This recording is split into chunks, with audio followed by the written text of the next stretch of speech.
ನಮಸ್ಕಾರ ಸ್ನೇಹಿತರೆ.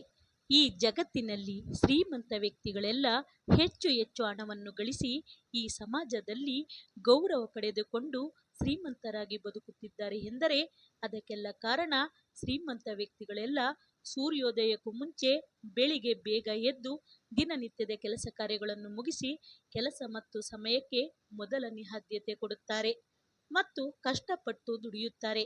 ಶ್ರಮ ಇಲ್ಲದೆ ಯಾವ ಶ್ರೀಮಂತನಿಗೂ ಹಣ ಕಣ್ಮುಂದೆ ಬಂದು ಉದ್ಭವವಾಗುವುದಿಲ್ಲ. ಶ್ರಮಪಟ್ಟು ದುಡಿದರೆ ಮಾತ್ರ ಪ್ರತಿಯೊಬ್ಬರಿಗೂ ಹಣ ಎನ್ನುವುದು ಕಣ್ಮುಂದೆ ಉದ್ಭವವಾಗುವುದು. ಶ್ರೀಮಂತ ವ್ಯಕ್ತಿಗಳು ಶ್ರಮಪಟ್ಟು ದುಡಿಯುತ್ತಾರೆ. ಆದ್ದರಿಂದ ಕಾರು, ಬಂಗಲೆ, ವಸ್ತ್ರಾಭರಣಗಳನ್ನು ತೆಗೆದುಕೊಂಡು ಕುಟುಂಬದವರ ಜೊತೆ ಸುಖ ಸಂತೋಷದಿಂದ ಬಾಳುತ್ತಾರೆ. ಆದರೆ ಆ ವ್ಯಕ್ತಿಗಳು ಸೋಮಾರಿಗಳಂತೆ ಕಾಲ ಕಳೆಯುವುದಿಲ್ಲ. ಆದರೆ ಅಂತಹ ವ್ಯಕ್ತಿಗಳನ್ನು ನೋಡಿ ನಮ್ಮಂತ ಬಡವ, ಮಧ್ಯಮ, ಸೋಮಾರಿಗಳು ಮಾತ್ರ ದುಡಿಯಲಾಗದೆ ಹೊಟ್ಟೆ ಕಿಚ್ಚು ಪಡುತ್ತೇವೆ. ಹೇಗೆಂದರೆ, ದೇವರೇ, ಶ್ರೀಮಂತರ ಹಣೆ ಬರವನ್ನು ಒಳ್ಳೆಯದಾಗಿ ಬರೆದಿದ್ದೀಯಾ, ಆದರೆ ನಮ್ಮ ಹಣೆ ಬರವನ್ನು ಯಾಕೆ ಇಷ್ಟು ಕೆಟ್ಟದಾಗಿ ಬರೆದಿದ್ದೀಯಾ? ಶ್ರೀಮಂತರ ಹಣೆ ಬರವನ್ನು ದೇವರು ನಮ್ಮ ಹಣೆಯಲ್ಲಿ ಯಾಕೆ ಬರೆದಿಲ್ಲ? ಆ ವ್ಯಕ್ತಿಗಳ ಹತ್ತಿರ ಹಣ ಇದ್ದು ಇನ್ನಷ್ಟು ದೇವರು ಯಾಕೆ ಕೊಡಬೇಕು ಎಂದು ಹೊಟ್ಟೆ ಕಿಚ್ಚು ಪಡುತ್ತೇವೆ. ಶ್ರಮವಿಲ್ಲದೆ ಯಾವ ದೇವರು ಬಂದು ಶ್ರೀಮಂತರಿಗೆ ಹಣ ಕೊಡುವುದಿಲ್ಲ, ತಿಳಿದುಕೊಳ್ಳಿ.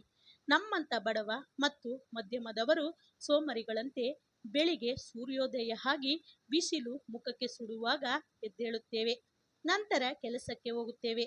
ಅಂದ ಮೇಲೆ ಶ್ರೀಮಂತರಂತೆ ಅನುಕೂಲವಾಗಿ ಬಾಳಲು ಹೇಗೆ ಸಾಧ್ಯ?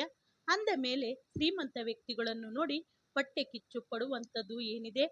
ಹುಟ್ಟಿದನಿಂದ ಯಾರು ಕೂಡ ಶ್ರೀಮಂತ ಬಡವ ಎಂದು ಹುಟ್ಟುವುದಿಲ್ಲ. ನಾವು ಹುಟ್ಟಿದ ನಂತರ ಹೇಗೆ ಕೆಲಸ ಕಾರ್ಯಗಳನ್ನು ಮಾಡುತ್ತೇವೋ ಹಾಗೆಯೇ ದೇವರು ಪ್ರತಿಯೊಬ್ಬರನ್ನು ಹಾರೈಸುವುದು ಎನ್ನುವುದನ್ನು ತಿಳಿದುಕೊಳ್ಳಿ. ನಾವು ಕೂಡ ಶ್ರೀಮಂತ ವ್ಯಕ್ತಿಗಳಂತೆ ಬದುಕಬೇಕೆಂದರೆ ಬೆಳಿಗ್ಗೆ ಬೇಗ ಎದ್ದು ಶ್ರಮಪಟ್ಟು ದುಡಿಯಬೇಕು. ಸಂಪಾದನೆ ಮಾಡಿದ ಹಣವನ್ನು ಅನವಶ್ಯಕವಾಗಿ ಖರ್ಚು ಮಾಡದೆ ಚಿನ್ನ ಮತ್ತು ಯಾವುದಾದರೂ ಪ್ರಾಪರ್ಟಿಗಳ ಮೇಲೆ ಇನ್ವೆಸ್ಟ್ ಮಾಡಬೇಕು.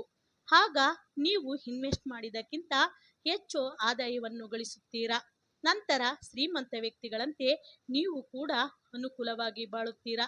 ಇಲ್ಲದಿದ್ದರೆ ಶ್ರೀಮಂತ ವ್ಯಕ್ತಿಗಳನ್ನು ನೋಡಿಕೊಂಡು ಹೊಟ್ಟೆ ಉರಿ ಪಡುತ್ತಾ ನೀವು ದುಡಿಯುವುದರಲ್ಲೇ ತೃಪ್ತಿ ಪಡುತ್ತಾ ಬಾಳಬೇಕಾಗುತ್ತದೆ.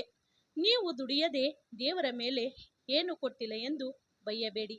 ದೇವರು 2 ಕೈ, 2 ಕಾಲು, ಕಣ್ಣು ಕೊಟ್ಟಿದ್ದಾನೆ ಎಂದಾದ ಮೇಲೆ ದುಡಿದುಕೊಂಡು ನೀವು ಕೂಡ ಶ್ರೀಮಂತರಂತೆ ಬದುಕಿ. ದೇವರ ಮೇಲೆ ಹೊಣೆ ಮಾಡಬೇಡಿ. ಮಾಡುವಂಥವರು ಸೋಮಾರಿಗಳು ಅಷ್ಟೇ.